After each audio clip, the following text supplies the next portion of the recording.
It was one of the deadliest national disasters in US history. A tornado tore through an Oklahoma town with little warning. Homes flattened, families ripped apart. But amid the chaos, something even more haunting happened. A child was taken, not by wind, but by human hands, and no one has seen her since. This is the disappearance of Joan Gay Croft. Joan was 4 years old in April 1947. She lived with her parents and older sister in Woodward, Oklahoma. It was a small town, tight-knit and quiet, until the night of April 9, when a powerful F5 tornado swept through without warning. Winds reached over 200 miles per hour. Nearly 100 people were killed, hundreds injured, and entire neighbourhoods reduced to rubble. The destruction was immediate and overwhelming. Joan's home was among those destroyed. She and her sister Jerry were injured but alive. Their mother was killed instantly. Their father, a local newspaper editor, was away at the time and returned to find his family in ruins. The girls were taken to a local hospital, the Woodward Memorial Hospital, where they were treated for minor injuries. Joan had a cut above her eye but was stable. She was placed in the basement with other child patients while emergency crews scrambled to care for the wounded. Then something strange happened. According to nurses, 2 men in khaki military-style uniforms came into the basement hours after the tornado passed. They claimed they were there to take Joan to another facility for further treatment. They were not family, they were not doctors, they did not sign any paperwork, but they took her anyway. That was the last time anyone saw Joan Gay Croft. Her sister, who remained in the hospital, never saw the men again.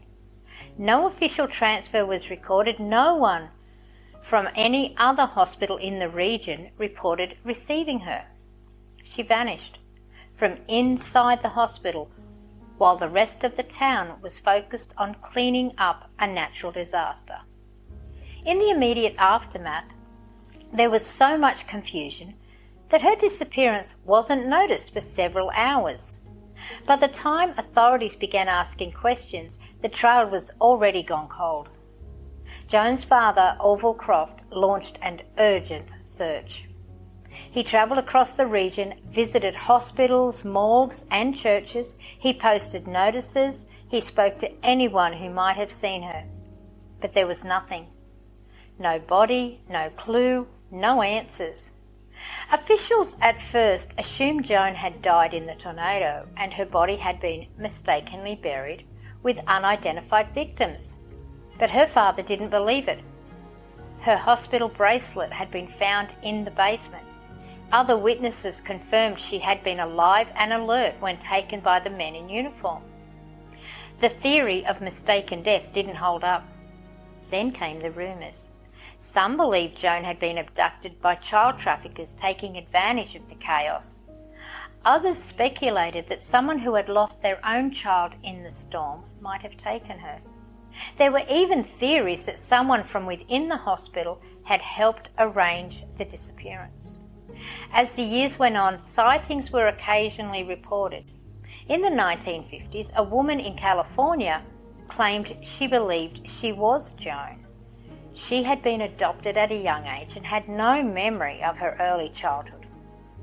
Investigators looked into her claim, but no conclusive connection was made. In another instance, a woman contacted the Croft family saying someone had confessed on their deathbed to being involved in Joan's abduction. But again, no proof ever surfaced. In 1999, the story received renewed attention after being featured in the book Oklahoma's Most Notorious Cases. The FBI was contacted and agreed to open a file on the case. DNA from surviving family members was submitted and added to national missing persons databases. Still no match. Joan Gay Croft would be in her 80s today. There has never been a confirmed sighting, no arrests, no resolution. Her disappearance remains one of the oldest active missing child cases in the United States. And the most chilling detail is this. She didn't disappear in the dark. She didn't run away. She was taken in full view from a hospital full of people in the middle of a national disaster.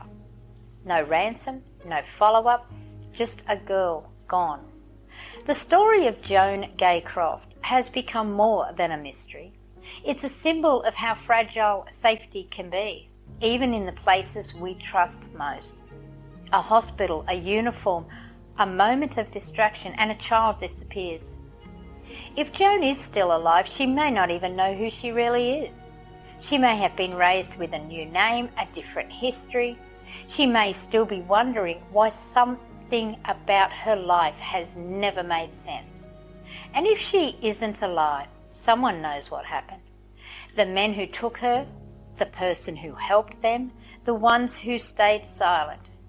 If you have any information about the disappearance of Joan Gaycroft, contact the National Center for Missing and Exploited Children, the FBI, or the Oklahoma State Bureau of Investigation. Because even after all these years, her name still matters, and her story isn't finished.